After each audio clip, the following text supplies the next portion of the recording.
बिस्मिल्लाहिर्रहमानिर्रहीम। अस्सलाम वालेकुम। कई लोगों ने मुझसे सवाल किया है कि कल पाकिस्तान और भारत के माबैन क्रिकेट मैच का फाइनल है, इसमें पाकिस्तान के क्या इम्कान हैं। 25 सितंबर तक भारत के मामलात में काफ़ी मदद थी और कई मामलात में ये हावी हो रहे थे, लेकिन 28 तारीख यानी कि अब जो फाइनल आ रहा है तो उसमें काफ़ी हद तक पाकिस्तान को मदद हो सकती है। मैं यहाँ पे चंद चीज़ों का जिक्र करना चाहता हूँ जो बहुत ज़रूरी हैं कि जब मैच के लिए उतरते हैं या टेंशन में होते हैं तो उस वक्त दुआएं भी कर रहे होते हैं और मुख्तलिफ़ वज़ाइफ भी कर रहे होते हैं, लेकिन जब मैच जीत जाते हैं तो ये सब कुछ भूल कर सिर्फ नाच गानों में लोग लग जाते हैं और ख़ुसूसन हमारी टीम वगैरह भी इन्हीं चीज़ों में लग जाती है। बेहतर ये होता है कि उसके बाद जो है जैसे हमने मैच से कबल दुआएं की इसी तरह से शुक्र भी अदा करें। बहरहाल कोशिश होगी और कुछ ऐसे मामलात हैं, कुछ ऐसे खिलाड़ी हैं जो इसमें चल सकते हैं।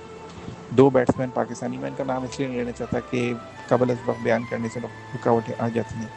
2 बैट्समैन पाकिस्तान के बहुत अच्छे चल सकते हैं और 3 बॉलर्स जो हैं वो अच्छी परफॉर्मेंस दे सकते हैं। उनमें से एक बॉलर कम ओवर करेगा लेकिन वो अच्छी परफॉर्मेंस देगा।